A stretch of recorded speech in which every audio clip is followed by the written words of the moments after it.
Muito bem. Nossa aula de hoje será dedicada à epigenética, ou como ativar o extraordinário poder do seu DNA para você ter mais saúde, bem-estar e longevidade. Como é de praxe, nossa comunicação antes de iniciarmos a nossa aula, este conteúdo de treinamento é de responsabilidade exclusiva de um consultor independente e não foi revisado pela Herbalife Nutrition.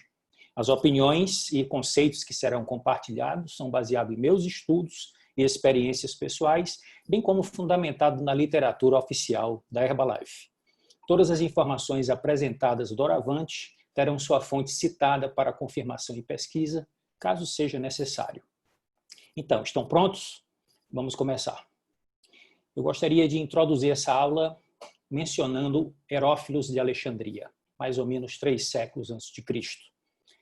Ele dizia: quando a saúde está ausente, a sabedoria não pode se revelar, a arte não pode se manifestar, a força não pode lutar, a riqueza torna-se inútil e a inteligência não pode ser aplicada. Como é que nós podemos trazer isso para os dias de hoje? Nós estamos enfrentando uma pandemia, esta pandemia vai passar e nós sairemos dela mais fortes, mais hábeis e mais sábios. Mas nós vamos continuar enfrentando outra grande pandemia, que são chamadas doenças crônicas não transmissíveis, que, no momento, no nosso país, respondem por 72% dos óbitos, segundo os registros do Ministério da Saúde. Quais são elas? Vocês estão vendo aí nas imagens. Problemas cardiovasculares, câncer, diabetes e problemas respiratórios.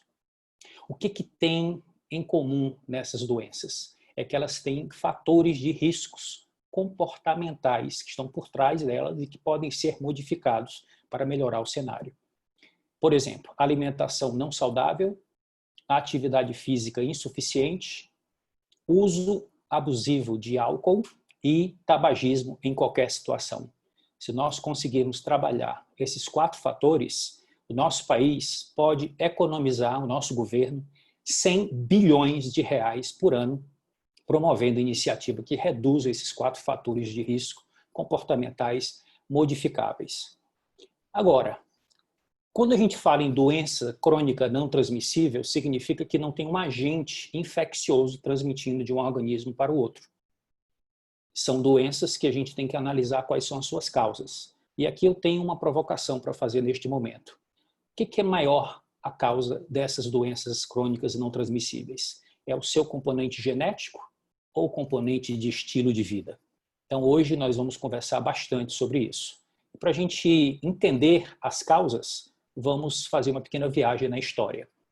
Não muito tempo, estamos falando aqui na década onde eu nasci, na época em que eu nasci. Nasci em 1963, um ano depois em que este prêmio Nobel foi outorgado a 2 cientistas, o cientista americano James Watson e o cientista britânico Francis Crick. É considerado o prêmio Nobel talvez o mais importante da história da biologia de todos os tempos. E eles descobriram a estrutura da molécula da vida, a estrutura do DNA, a estrutura em dupla hélice. E a partir dos estudos que eles desenvolveram, e de outros biólogos, os cientistas desenvolveram 2 temas importantes. Estabeleceram o conceito de genótipo, que é o conjunto de informações que está contido nos genes do seu DNA, e que são instruções que são responsáveis pelas características aparentes no seu organismo. Então, esse é o conceito de genótipo. Já o fenótipo refere-se às características físicas e comportamentais de um indivíduo e que podem ser influenciadas pelos fatores ambientais. Como vocês estão vendo aí na ilustração, temos aqui à esquerda a molécula de DNA representando o genótipo, onde tem as informações que controlam todas as características físicas que vão compor a estrutura do organismo. No caso aqui, temos na extremidade direita o fenótipo. E no meio do caminho temos as influências ambientais. Então, nós vamos agora aprofundar esses conceitos. Para a gente poder entender melhor, vamos fazer um pouco de revisão de biologia. Não tem nenhuma complicação, me acompanhem que vocês vão entender muito bem. Olhem para a imagem e vamos me acompanhando passo a passo. Primeiro, cada célula somática, célula que faz parte da estrutura do nosso corpo, tem 23 pares de cromossomos. nós recebemos 23 cromossomos da nossa mãe, através do óvulo, e 23 cromossomos do nosso pai, através do espermatozoide. Quando forma o zigoto, nós ficamos com 23 pares de cromossomos. O famoso genoma humano é o conjunto dos genes de todos esses cromossomas reunidos nas nossas células, consequentemente em todo o nosso organismo. Cada cromossomo está extremamente compactado, é um novelo composto de DNA dentro dele, misturado com proteínas especiais chamadas de histonas. Esse DNA e essas histonas, eles podem se desenrolar e também reenrolar de acordo com a necessidade. E essa necessidade é o que se chama de ativação do gene para expressar e produzir proteínas. Então, o DNA é uma molécula grande, uma macromolécula, que tem formato de dupla hélice, tem unidades constituintes, chamado de nucleotídeos, e que contém o famoso código genético, ou seja, todo o conjunto de informações para produzir um organismo vivo e fazê-lo funcionar. Esse código genético é escrito em 4 tipos diferentes de nucleotídeos, de acordo com as suas bases nitrogenadas: adenina, timina, citosina e guanina, ou simplesmente ATCG. É impressionante a biologia. Somente com 4 letras se consegue construir todo o código genético para formar todos os seres vivos que existem no planeta Terra e nas outras formas de vida que nós não conhecemos ainda em outros lugares. Os genes são sequências específicas no DNA que contêm instruções para a produção de proteínas. E as proteínas, como a gente já falou em outras aulas, são macromoléculas feitas de aminoácidos. Então, podemos aqui fazer uma analogia. Os nucleotídeos estão para o DNA, como os aminoácidos estão para as proteínas. As proteínas, nós sabemos que têm funções tanto estruturais, na composição dos tecidos, quanto funcionais, na execução de tarefas do organismo, ok? Fazendo aqui uma espécie de metáfora. As letras, nós falaríamos que seriam os nucleotídeos. Essas letras nós podemos usar para compor frases, e essas frases seriam os genes.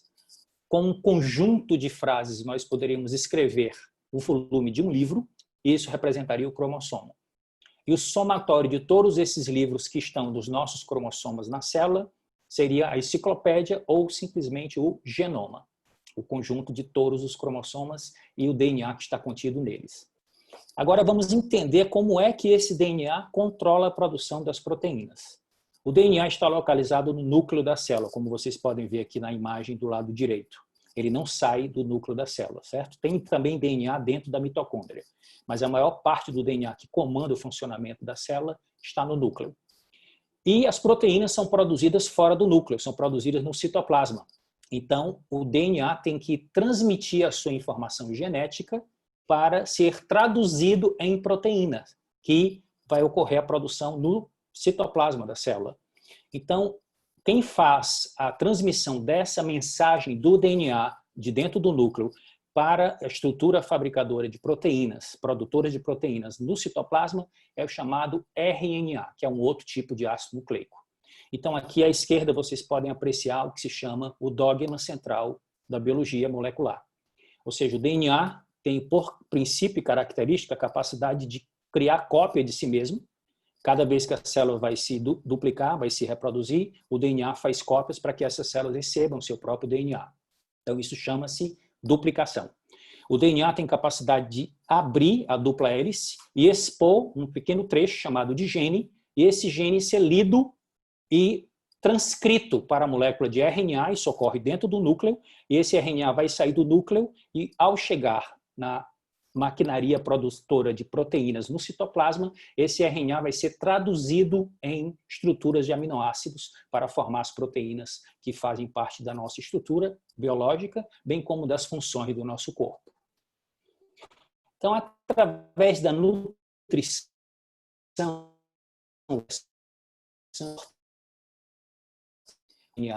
obter prima através do que nós comemos para construir o fenótipo, que é a nossa estrutura orgânica, nossa estrutura física.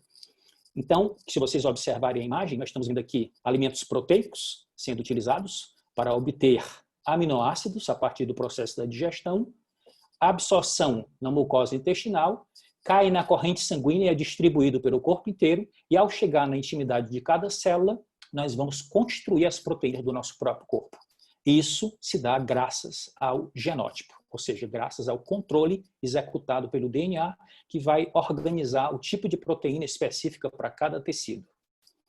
Então, as proteínas são muito importantes porque tudo que acontece no nosso corpo em termos de estrutura e função tem proteínas envolvidas. Então, as diversas funções que a gente conhece estão relacionadas com digestão, transporte, estrutura, nutrição, defesa, movimento, função hormonal e até de suporte, no caso da proteína da pele da gente, do colágeno. Então, a digestão é feita pelas enzimas, o transporte é feito, por exemplo, pela hemoglobina, a estrutura que nós estamos nos referindo à estrutura muscular, nutrição é de onde nós obtemos os aminoácidos, defesa são os anticorpos, movimento são as proteínas contráteis musculares, que possibilitam que a gente tanto faça contração como relaxamento muscular e proporcione movimento para o nosso corpo, hormônios, que controlam várias funções no nosso organismo, e as proteínas de suporte. Agora, ocorre um fenômeno muito curioso, espontaneamente ou que pode ser provocado, que são as mutações gênicas. Elas estão o tempo todo acontecendo no nosso corpo e podem provocar mudança na estrutura dos genes. Essa mudança significa adição, subtração ou substituição de um ou alguns nucleotídeos na molécula de DNA. Então, isso vai alterar o gene. Se altera o gene, vai alterar também a proteína. Essa proteína pode deixar de ser produzida ou produzida de forma com uma estrutura modificada. E isso pode causar desafios, pode causar problemas, mas também pode causar evolução. Então, as mutações, elas são muito curiosas. Elas podem, como eu falei, ser espontâneas ou podem ser provocadas. Quais são os fatores mutagênicos que podem provocar as mutações? Nós estamos citando aqui alguns. Excesso de luz solar em horários inadequados, radicais livres, xenobióticos, que é o nome que se dá para substâncias químicas produzidas pelo homem e que são estranhas à nossa composição e que entram no nosso corpo através do ar que nós expiramos, da água que nós bebemos, da alimentação que nós ingerimos e até em absorção direta pela pele. Processos inflamatórios também podem gerar mutações, radiação ionizante e alguns vírus podem provocar mutações. Então, essas mutações seriam alterações na estrutura de genes na molécula de DNA. O DNA tem um sistema de reparo para corrigir, só que muitas vezes um estilo de vida insalubre, inadequado, pode reduzir essa capacidade natural que o DNA tem de fazer reparos. E isso pode manifestar as mutações. Então, quais seriam as principais consequências? A mutação poderia gerar evolução, ou seja, criar proteínas novas que melhorassem o funcionamento do nosso organismo e a nossa capacidade de adaptação ao meio ambiente. A mutação poderia gerar descontrole na reprodução celular e originar um câncer. E a mutação também pode provocar, numa situação mais grave, morte celular. Isso levaria ao envelhecimento. Esse assunto é tão importante, pessoal, que os cientistas de vários países do mundo resolveram se reunir e em aproximadamente 13 anos, vocês estão vendo aí a data, começou em 1990 e terminou em 2003, eles desenvolveram o famoso Projeto Genoma. E qual era o objetivo do Projeto Genoma? Era exatamente mapear todos os genes dos 23 pares de cromossomos que tem nas nossas células. E quando eles concluíram, eles identificaram a presença de cerca de 25 mil genes e o custo deste projeto, que envolveu vários países e inúmeros cientistas, chegou a 3 bilhões de dólares. E quando eles concluíram o Projeto Genoma, eles tiveram o poder nas mãos.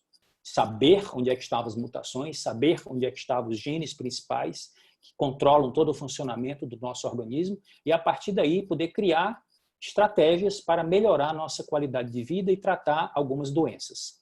Mas algumas questões ficaram sem resposta. Por exemplo, múltiplos organismos, como vocês estão vendo aqui, que são pluricelulares, como o cogumelo, como as plantas, como as aves, como os felinos e como o próprio ser humano, o que é que eles têm em comum? Eles são compostos por vários tipos de células diferentes nos seus organismos. Entretanto, todas essas células apresentam o mesmo DNA. Muita atenção, me acompanhe aqui. Um ser humano adulto, vamos pegar agora aqui e destacar o ser humano. O corpo humano tem cerca de 100 trilhões de células sem contar com as células da nossa microbiota, certo? Só células humanas, são 100 trilhões. Elas são divididas em aproximadamente 200 tipos diferentes e todas se originaram de apenas uma célula, o zigoto. Então vamos voltar aqui na nossa história. Papai, mamãe, óvulo, espermatozoide, forma a primeira célula que vai dar origem ao nosso organismo. Todas as demais células que vierem de reprodução dessa célula original têm o mesmo material genético, tá certo? Tem o mesmo DNA, tem o mesmo genótipo. Mas o que vai acontecer no processo de desenvolvimento do zigoto para o embrião, para depois formar o feto e depois nascer um novo ser humano, que tem 200 tipos diferentes de células especializadas em cumprir funções completamente distintas. Como nós estamos vendo aqui, glóbulos brancos, que são os leucócitos, células de defesa, hemácias, células glandulares, células nervosas, que são os neurônios, células da pele, célula de músculo, célula óssea e célula do tecido conjuntivo. O que é interessante aqui? É que exatamente no processo de diferenciação celular haverá especialização. E essa especialização, os cientistas descobriram que se dá por uma regulação epigenética. Algo que acontece e que modifica a expressão do gene sem mudar a composição química do DNA. Nós vamos entender isso melhor. Então, o que vem a ser essa famosa epigenética? Eu destaquei o epi para lembrar vocês sempre que ela é mais poderosa do que a genética. Ela se sobrepõe à genética. Do que se trata? É o estudo das mudanças que podem ser hereditárias, podem ser transferidas para as próximas gerações, na expressão dos genes, e que não são causados por alterações na composição do DNA. O DNA não é modificado na sua estrutura, ele é modificado na sua capacidade de expressão. Se vai produzir ou não proteínas, e dependendo do tipo de modificação, qual tipo de proteína vai ser produzida. E, consequentemente, uma mudança no fenótipo, sem haver mudança no genótipo. Vamos ver aqui na prática que vai ficar mais fácil de vocês entenderem. Dê uma olhada aqui no mapa da prevalência da obesidade mundial, segundo a Organização Mundial da Saúde. Nós estamos vendo aqui pelo gráfico que as cores, à medida que elas vão ficando escuras, significa maior concentração de obesidade. Então, evidentemente, os países ocidentais, principalmente a América do Norte, têm a maior concentração de obesos do mundo. E aí, o que é que nós vamos poder concluir? Vamos imaginar uma situação muito curiosa. Vamos imaginar dois gêmeos idênticos, ou seja, que vieram do mesmo zigoto. Depois do nascimento, vamos separá-los. Eles nasceram, vamos imaginar, na América do Norte, mas um deles foi levado para a Ásia, onde a prevalência de obesidade é bem menor. Então, a conclusão que os cientistas chegaram é que ambientes proporcionam modificações na expressão do DNA, mesmo de gêmeos idênticos, e eles podem, com o passar do tempo, apresentar características completamente distintas, inclusive padrão de saúde e de doenças completamente diferentes de acordo com os seus comportamentos e o seu estilo de vida no ambiente onde eles se desenvolveram. Então, esses ambientes podem provocar mudanças fenotípicas em indivíduos com genótipos idênticos.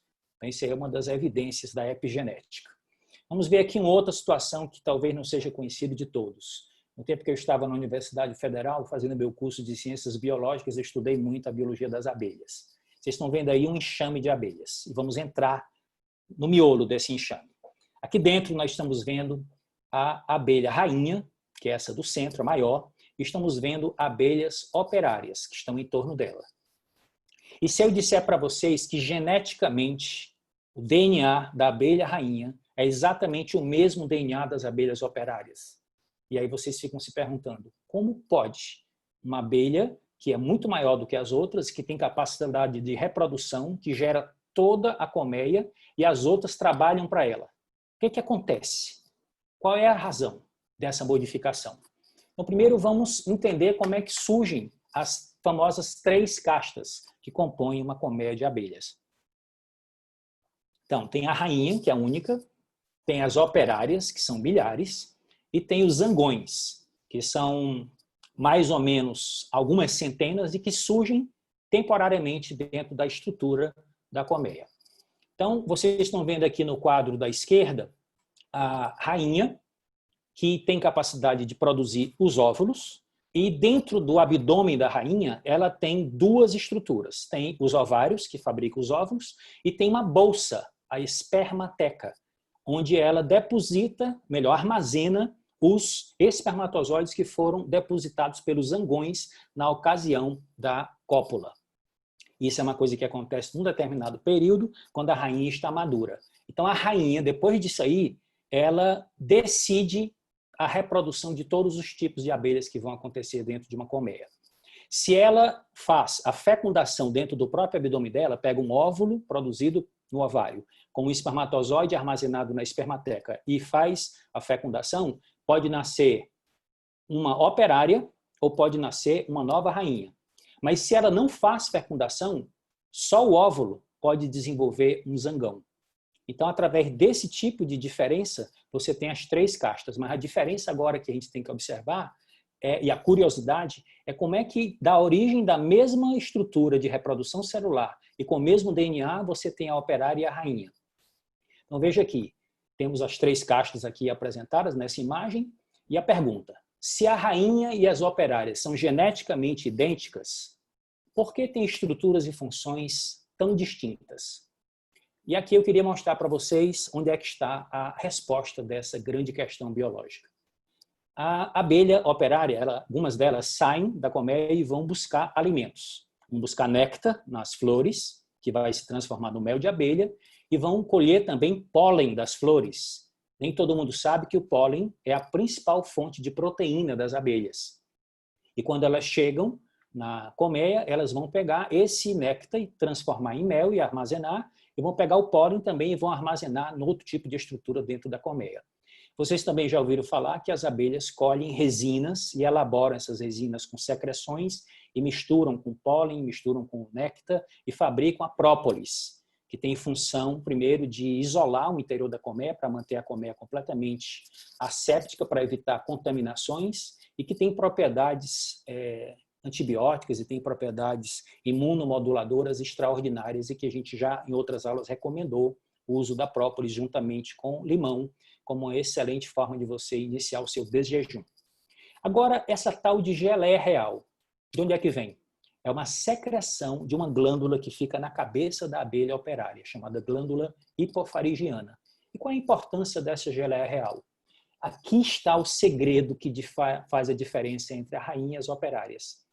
As operárias são controladas para alimentar todas as larvas de abelhas com a mistura de pólen e néctar nos 3 primeiros dias.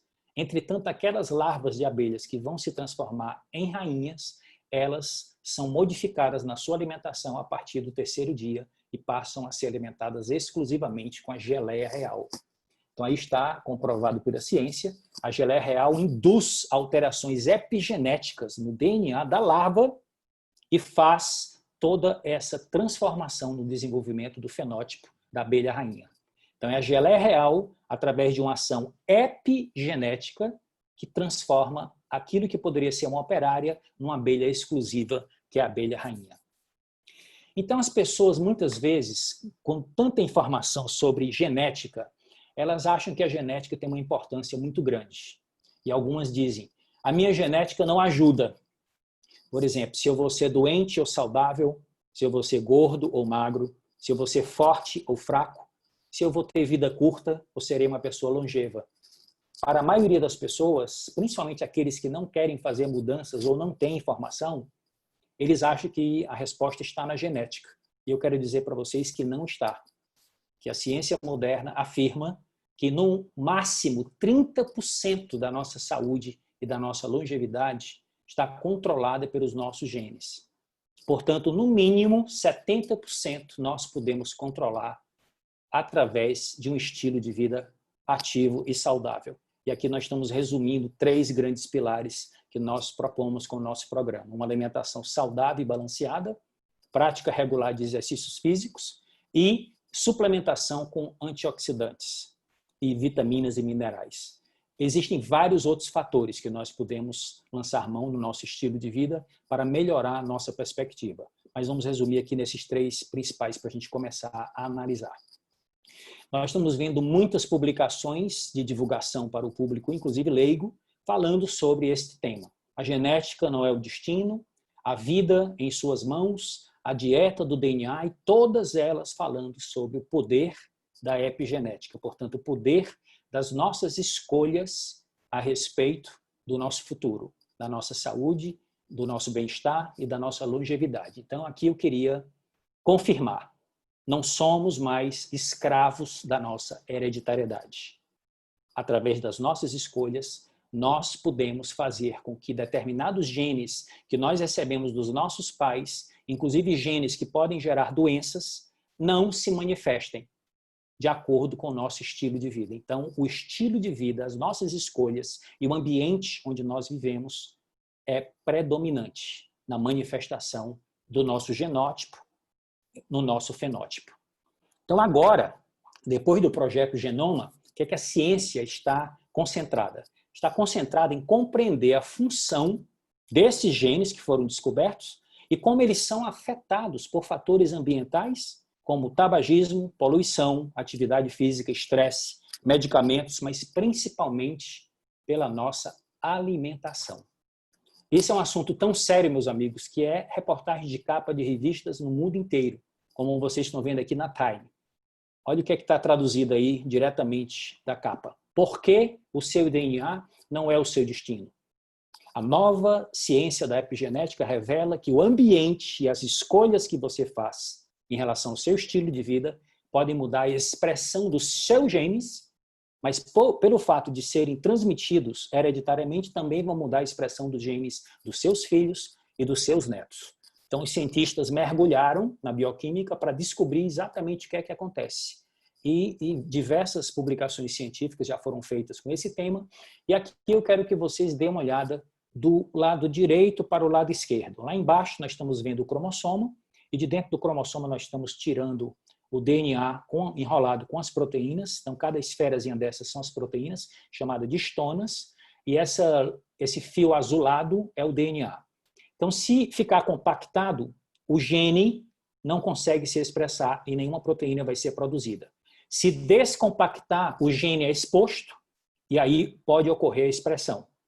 O DNA pode transmitir para o RNA aquela informação e o RNA pode transmitir para a maquinaria de síntese proteica da célula e você vai fabricar uma proteína e vai ter uma determinada característica no seu organismo.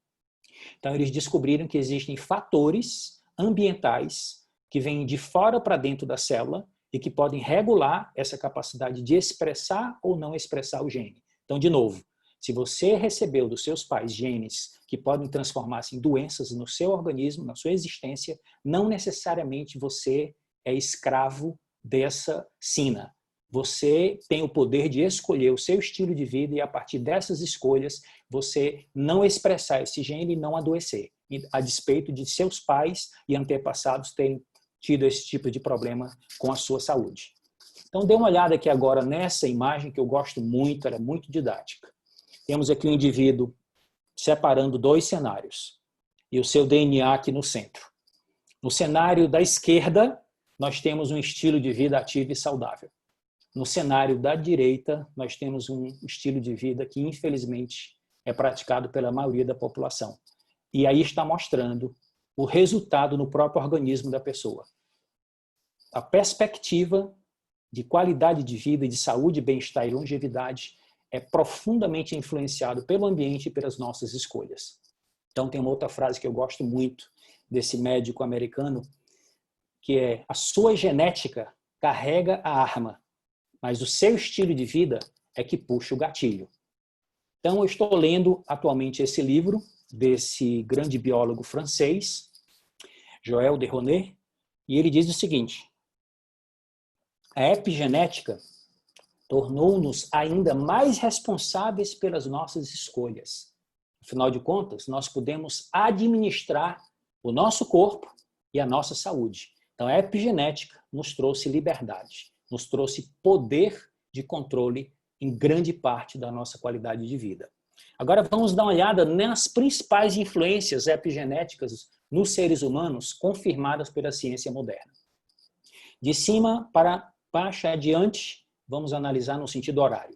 Começa com a dieta, fatores ambientais, exposição a doenças, toxinas, xenobióticos, abuso de drogas, situação financeira, exercícios, o funcionamento da nossa microbiota intestinal, o excesso de medicamentos que muitos tomam, a medicina alternativa, as nossas conexões sociais, ou seja, a qualidade dos nossos relacionamentos e o nosso estado psicológico. Todos esses fatores criam modulação epigenética sobre o nosso DNA. Mas se a gente puder resumir nos dois mais importantes, segundo a ciência moderna, nós estamos vendo exatamente aqueles dois que estão no eixo vertical da nossa imagem, que é o quê? A boa nutrição e os exercícios físicos. Está confirmado que eles podem alterar positivamente o funcionamento do DNA. O que é que nós podemos aprender e como nós podemos nos inspirar em relação a isso? Davi, e se a gente for analisar qual é o fator mais importante? O fator mais importante é a alimentação. Então é por aí que nós temos que começar. A alimentação é o fator ambiental mais predominante na modulação da expressão gênica. Então tudo começa na reeducação alimentar. E isso é uma coisa que foi tão estudada que expandiu para a criação de novas disciplinas, como a nutriepigenômica, ou simplesmente nutrigenômica, que é a ciência que investiga os efeitos dos nutrientes e dos compostos bioativos que tem nos alimentos naturais, principalmente, sobre a expressão dos genes e suas consequências nas relações que vão gerar saúde ou doença. Então, uma maneira assim mais divertida da gente explicar o que é a nutrigenômica é o estudo de como os nutrientes e os compostos bioativos dos alimentos conversam com os nossos genes. Então, vocês estão vendo aí a molécula de DNA e diversas opções alimentares que interagem com a molécula. Então, aqui eu queria começar uma nova área na nossa aula. Dependendo da natureza, da mensagem que esses alimentos estão levando até chegar no nosso DNA, o resultado dessa conversa vai ser completamente diferente. Se você tem hábito de ingerir alimentos orgânicos, coloridos, saudáveis, o tipo de conversa que os nutrientes e os compostos bioativos vão ter com o seu DNA vai provocar uma resposta. Mas se infelizmente esse é o hábito que você pratica e que você conhece pessoas em torno de você que praticam, aqui nós vamos ter substâncias estranhas à nossa biologia e que também vão conversar com o nosso DNA e que vão produzir resultados bem distintos deste grupo da esquerda.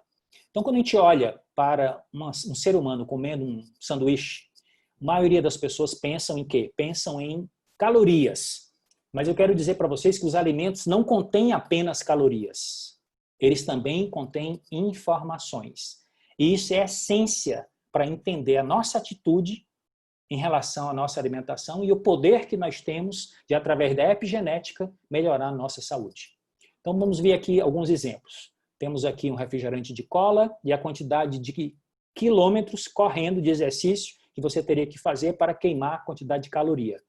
Então, 4 quilômetros para o sanduíche, 5,9 quilômetros para a batata frita e 10,4 quilômetros para esse saco de lixitos.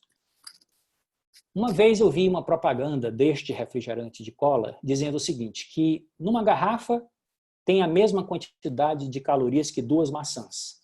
Então, quando você toma um refrigerante, você está estimulando o estilo de vida ativo, que basta você correr menos de 2 quilômetros que você queima as calorias.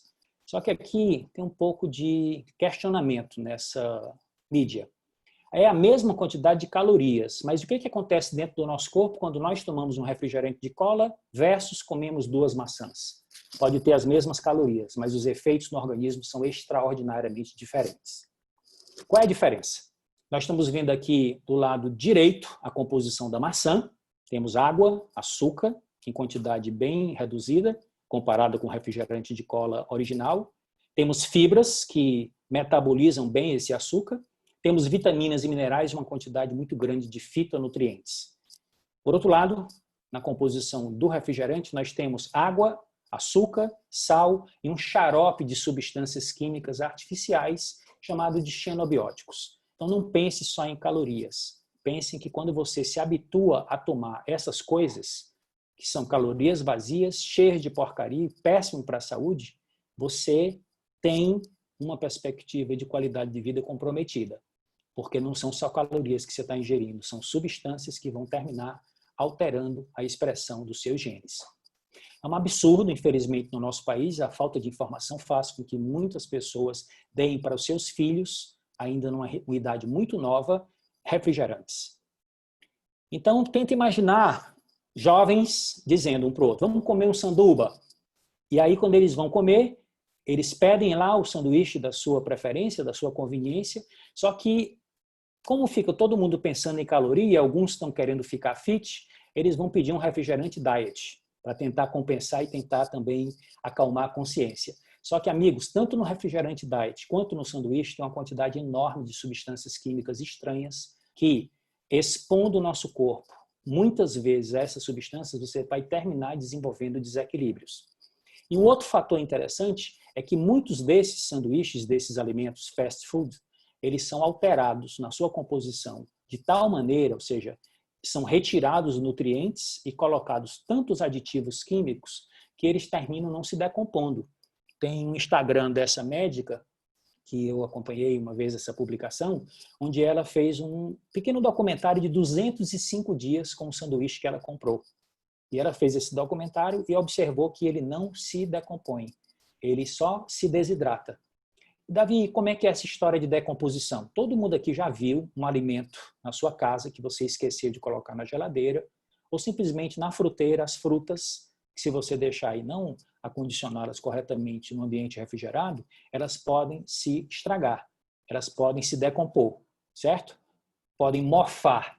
Então, os micro-organismos que existem no ambiente e na própria estrutura do alimento, eles se proliferam e se alimentam da composição daquele alimento natural e terminam estragando, decompondo. Assim acontece na natureza, do ponto de vista ecológico. É assim que os nossos organismos, depois que nós morremos, são decompostos e reciclados. Só que tem um detalhe.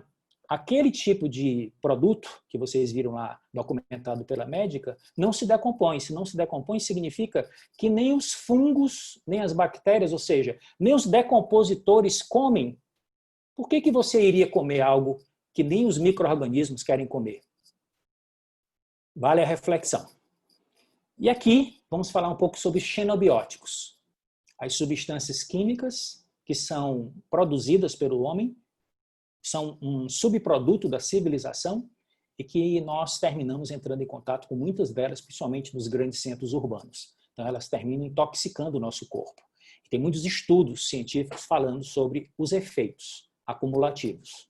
Como esse estudo que estima que 75% da maioria dos cânceres são causados por fatores ambientais e estilo de vida, incluindo dieta e a exposição a produtos químicos tóxicos. Esse daqui é o campeão de todos eles, cigarro.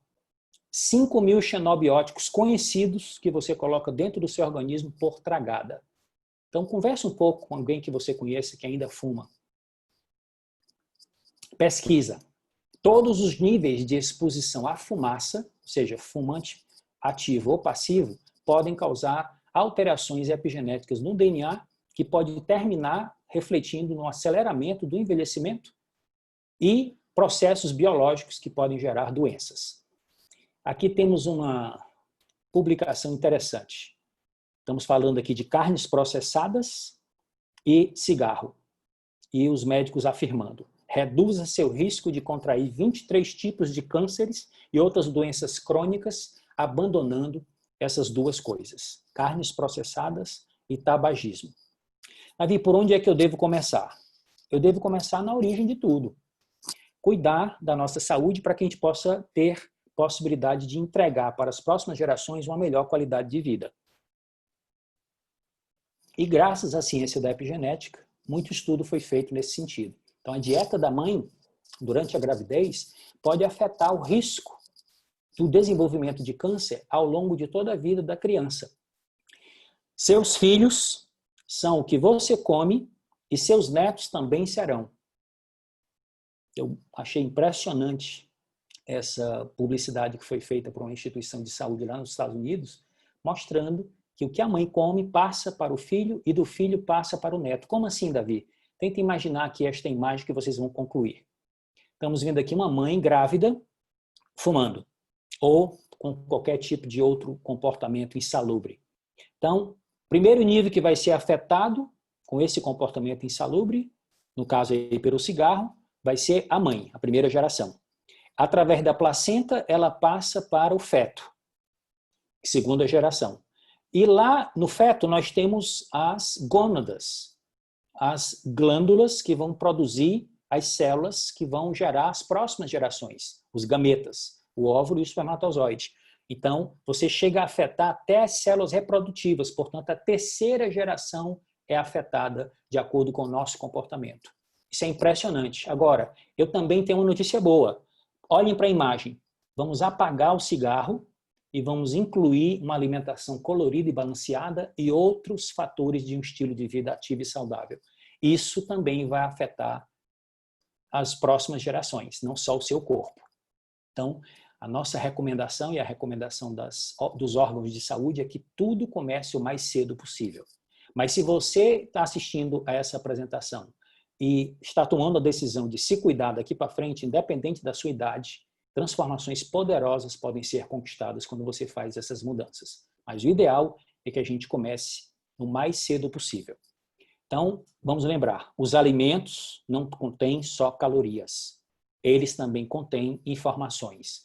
Quando eu desenvolvo o hábito de ingerir regularmente alimentos orgânicos e coloridos na minha dieta cotidiana, eu estarei, além das vitaminas, dos minerais, dos outros nutrientes conhecidos, ingerindo fitonutrientes, que são poderosos agentes reguladores epigenéticos, que vão potencializar a minha capacidade de defesa, inclusive, comprovado pela ciência moderna, proteger contra as DCNTs, as principais doenças crônicas não transmissíveis. Então, vale todo o esforço fazer reeducação alimentar. E mesmo que você diga, mas eu não gosto de comer verdura, que foi um processo de educação, você pode se reeducar. E você pode, através da repetição, a consistência desses novos hábitos, mudar a sua composição salivar, as proteínas da saliva são modificadas e você desenvolver o prazer de comer determinados alimentos que você acha que não tem prazer de comê-los. Vale o esforço. Então, nós fizemos essas mudanças desde que nós começamos a fazer o nosso trabalho com Herbalife, a utilizar os produtos. Isso tem 25 anos, pessoal. Então, é praticamente uma geração de mudanças. É por isso que nós estamos caminhando para 60 anos, daqui a 3 anos, e estamos com a nossa melhor qualidade, com a nossa melhor composição e com um nível de vitalidade lá em cima.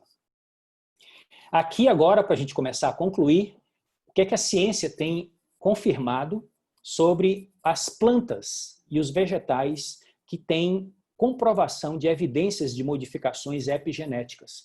Então, vocês estão vendo aí, tanto naquelas proteínas do cromossomo como no DNA, essas plantas, quando você coloca na sua alimentação com regularidade, você vai ter essa possibilidade de uma regulação a seu favor. Estamos vendo aqui o tomate, estamos vendo aqui o açafrão, estamos vendo aqui a canela, a castanha de caju, maçã, soja, chá verde, uva, as frutas cítricas, o café, brócolis e o alho, como alguns exemplos comprovados pela ciência que os seus fitoquímicos têm ação epigenética para melhorar a nossa saúde. E aqui alguns desses fitoquímicos, como o epigalocatequina galato, do chá verde, o EGCG, o sulforafano do brócolis, a genisteína, que é uma isoflavona da soja, a curcumina do açafrão e o resveratrol da uva. Então, quando você, mais uma vez falando, desenvolve o hábito de uma alimentação colorida e balanceada, você vai ter dividendos extraordinários, positivos, na sua saúde, bem-estar e longevidade. Esse é um artigo científico que foi publicado no ano de 2017 e divulgado em várias revistas no mundo, falando sobre o poder epigenético do hábito de tomar chá verde regularmente. Então, o estudo sugere que os efeitos biológicos da bebida podem se estender ao nível genético. Então, diz o seguinte, beber chá pode mudar a maneira como o DNA é expresso, o que pode ter um papel na susceptibilidade a algumas doenças de estilo de vida e na saúde em geral. Então, vamos resumir, e eu gostaria que vocês capturassem essa imagem de alguma maneira, o resumo dos principais fatores epigenéticos que a gente tem que lembrar para que a gente possa incluir no nosso programa de mudança de estilo de vida. Como nós vivemos, a qualidade dos alimentos que nós consumimos, o nível de atividade física, a exposição a substâncias tóxicas, as nossas emoções e principalmente como nós fazemos a gestão do estresse, a qualidade do nosso sono, o repouso adequado e a qualidade dos nossos relacionamentos, as pessoas com quem nós passamos a maior parte do nosso tempo. Então, tudo isso aí faz uma tremenda diferença na nossa saúde. Então, aqui eu queria que vocês olhassem para essa imagem que eu desenhei, que eu compus, aliás, para que vocês memorizem o poder da ação epigenética. Então, aqui nós estamos resumindo alimentação, suplementação, exercício e emoções. E aí vocês estão vendo uma tomada. Liga e desliga. O que, Davi? Genes. Onde, Davi? No nosso DNA. E quando eu ligo e desligo, o que é que eu posso ter? Eu posso ter saúde, potência, vitalidade, cura e posso ter doenças. Esses fatores, alimentação saudável, suplementação adequada, prática regular de exercícios físicos e emoções equilibradas, ligam genes que nos trazem energia, vitalidade e saúde. Tá certo? Então isso cria poderosos antioxidantes celulares, enzimas que desintoxicam o nosso corpo e outros componentes protetores. Então nós temos, para a gente concluir essa aula, o poder de praticar este conhecimento. E aqui eu fiz um apanhado da literatura científica dos principais nutrientes com ação epigenética. Vitamina A, B6, B9, B12, D, que a gente pode encontrar num ótimo multivitaminas e minerais que nós temos no nosso portfólio. Ômega 3, que nós temos também um dos melhores do mercado global, se não o melhor, o Herbalife Line. Selênio, zinco, que também está no multivitaminas e minerais, aminoácidos, que estão nos nossos suplementos de proteína, bem como na nossa alimentação, polifenóis, que nós podemos encontrar no chá verde, no café, no cacau, genisteína, que eu já mencionei, que é uma isoflavona da soja, e fibras. Esse estudo sugere que a exposição, desde a gestação, a esses fatores nutricionais, pode não apenas influenciar o desenvolvimento embrionário com qualidade, mas também ter implicações na nossa saúde a longo prazo. Então, aqui, uma imagem panorâmica dos principais produtos que eu queria deixar na memória de vocês. Na realidade, o nosso portfólio é muito maior do que esses que estão aqui. Você pode solicitar a última versão do nosso catálogo de produtos, que você vai ter as novidades e vai conhecer todas as nossas opções que nós temos autorização para consumir e distribuir no Brasil. Mas aqui da esquerda para a direita nós temos os três, o Nutreve, o shake e a proteína, para você preparar o seu substituto parcial de refeições, que pode começar no café da manhã. Temos aqui no meio o nosso Herbal Concentrate, com o melhor chá verde do mercado. Temos aqui o nosso multivitaminas e minerais, que eu chamo carinhosamente de fórmula máxima. E temos aqui o nosso Herbalife Line, que eu já mencionei, que tem o mais puro ômega 3. Nós consumimos esses produtos. Eu, minha esposa, meus filhos, minha família, há quase uma geração. Vão fazer 25 anos agora no próximo mês. Isso é fantástico, esse testemunho que eu tenho para dar para você. E aqui, o que nós chamamos dos 3 grandes pilares, e que, de acordo com a ciência da epigenética, tem poderosa ação para melhorar a nossa qualidade de vida. Primeiro, alimentação saudável. Segundo, prática regular de exercícios físicos. E terceiro, suplementação com produtos de classe mundial, como nós temos no nosso portfólio no Brasil e em outros 93 países. Esse conceito nós chamamos de prosperidade nutricional aliada a um estilo de vida ativo e saudável. É possível. Essas mudanças valem todo o nosso esforço. Aqui está o nosso carro-chefe. Eu quero fazer um resumo de como é que você pode começar bem o seu dia e usufruir e praticar todo esse conhecimento que nós compartilhamos nesta aula de hoje. O conceito de elevada densidade nutricional com baixas calorias é o que você vai obter quando você substitui uma refeição pelo nosso shake. Nosso shake pode ser utilizado e nós recomendamos que seja a sua primeira refeição, o desjejum, porque você vai ter o seu metabolismo equilibrado, seus neurotransmissores equilibrados, você vai ter a sua saciedade garantida e vai ter todos os nutrientes que seu corpo precisa para você começar muito bem o seu dia. Temos várias opções de sabores dos nossos shakes no Brasil, são 10 opções para você escolher, você vai falar com o seu consultor. Você vai ter a possibilidade de praticar também os conceitos epigenéticos que nós compartilhamos hoje, utilizando algumas frutas especiais para preparar seus shakes deliciosos. Tem 1001 possibilidades, meus amigos. E a Herbalife, esse ano, lançou um portal, receitaserbalife.com.br, onde, além do shake, você vai aprender com os nossos consultores inúmeras possibilidades de fazer experiências gastronômicas maravilhosas, com alto teor nutricional, muitas vezes com baixo teor calórico, para que você tenha uma experiência bem diversificada. Experimente. E aqui eu me despeço com uma mensagem. Nunca, em qualquer outro momento da história, o pensamento atribuído a Hipócrates de que somos o que comemos faz tanto sentido. Com um pequeno complemento apenas. Somos o que os nossos avós e os nossos pais comeram também. A epigenética nos dá o poder não de transformar o que os nossos pais e os nossos avós comeram e que tem hoje afetando a nossa biologia, a nossa saúde, a nossa qualidade de vida, mas o poder que nós temos de fazer mudanças na nossa geração e esses efeitos impactarem 3 gerações. Isso é extraordinário. Então, nós somos dirigidos por uma missão, orientados por uma visão, apoiados pela ciência, inspirados pelos resultados mais extraordinários que vocês vão obter e também conhecer com o trabalho e acompanhamento feito pelos nossos consultores. Aqui eu me despeço com muita alegria e o privilégio de ter convivido com vocês mais uma vez durante esse momento, durante esta hora saudável. Que Deus nos abençoe, saúde e felicidade para todos.